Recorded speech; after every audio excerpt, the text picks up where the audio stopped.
kuri aho rero nshaka ko tugarukaho Mike kuri uyu munsi rero ingingo tuganira kuri uyu munsi bijyanye n'ibindi iyo bijyanye na urabona urugo hari ijambo rivuga ngo umuntu umwe ngo iyo yarwanyije abadayimoni ngo yirukana igihumbi ngo babiri bakirukana ibihumbi 10 urumva ni wowe kare akavuga ngo umuti umwe wifasha gusara uwo ni umugani w'abanyarwanda nabo baranawuvuga by'umwihariko ngo babiri bagize gute ababiri bishuma urumva icyo ntabwo kaboneka muri iki gihe hari ikibazo cyateye cyo kuvuga ngo nk'abagabo reka duhere ku bagabo nko kuvuga ngo ngenda banza ndangiza amashuri mbona akazi kameze neza nimara kubona amafaranga mbone kwimariya sibyo mpagaze neza nemeza ni ikibazo gikomeye ku buryo nk'iyo nganije abajene kenshi nicyo kintu cyambere nta kazi mfite nta mafaranga mfite haba hari skize zose zijyana na finance ikibazo cyacyo rero n'urongora wamaze kunza finance ntabwo uzaba urongoye umudamu umufasha kumufatanyiriza hamwe uzaba ngo umwesclave esclave no ngo uje kugukorera se ni nk'umucakara uzavuga ngo canga navuga ati twakora iki ubu dutangira kuza ngo ugiye kudepasa amafaranga yanjye navunikiye utangira umukontrole bimwe bitarabaho icyo ni ikibazo cya mbere rero gutangira kare ni ikintu cyangwa reka nkubwire njye na madamu duhura nabiganije umuntu ejo ndaseka madamu yicanga abimubwira hano umunyarwanda inshuti yacu twamenyanye n'ibihumbi 33 by'amadolari twimariye urumva twimariye mfite ideni ry'ibihumbi 63 by'amadolari ekonomi yaguye kuko nari financial advisor ekonomi yaguye abantu basohoka mu mafaranga arandusha umushahara avuka muri famiye ikize akaba avuga icyongereza cyuzuye iki gihe ntabwo icyongereza akarongo ibyo mvuze nkamwembaraza icyo gihe warateranyaga akongereza kawe wagenda ugateranya nari nzi ko akahatari mpaka igihe ntangiye kubijyana n'abazungu umunsi ku wundi nibwo navuze kumbe ndashwashwata hari igihe nawe nkora brage nk'ikinyarwanda cyangwa mu gifaransa mu rurimi nkashaka icyo mu cyongereza ereri ya mbere agakora munsi y'umuzi akareba hirya icyo nshaka ko ni iki nuko mu bigaragara Evan yari kuri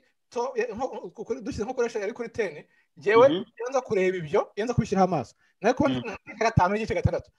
kuko Evan ubwiza none ubwo buranarenze agize ko umutima mwiza agize ko afite ubwiza agize ko avuka muri famille ifatika agomba kuba no nawe wari wariciye amazi neza oya nicyo nshaka kugarukaho rero iyo nza kuriciye amazi sinayo kuvugana nawe right ikiro ni ikibazo gikomeye muri minsi abajene benshi baritinya yabona umukobwa ateye imbere cyangwa umukobwa mwiza agatinya yabona umukobwa mwiza agatinya akamva ngo urumva ntiyanyemera cyangwa ibintu nk'ibyo noneho hakaba indi party y'abakobwa nabo bateye imbere cyangwa bagize icyo bigezaho bakavuga ngo ngo ugeze narongora umuntu urusha amafaranga sinarongora umuntu uri hasi mu mashuri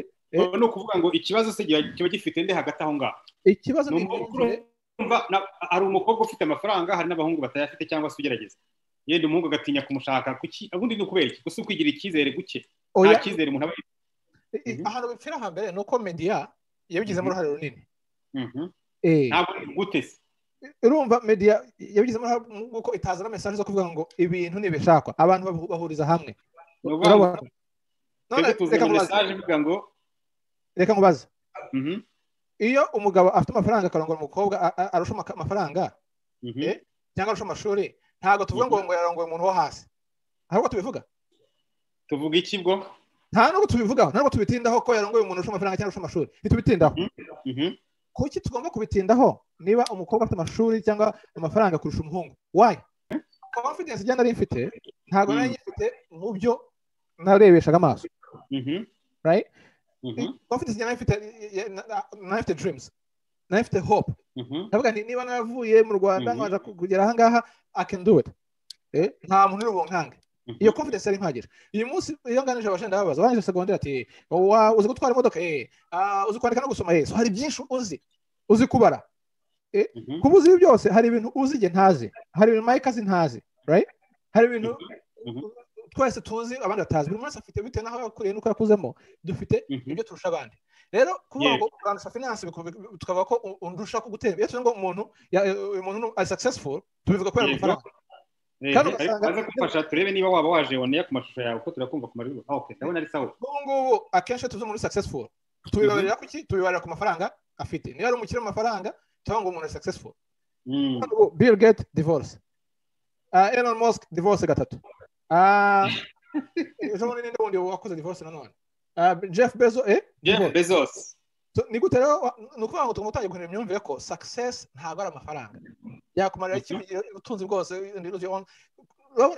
success n'amafaranga atandukanye niho byatangiye gupfira niho rero mvuga media yatangiye kubyicira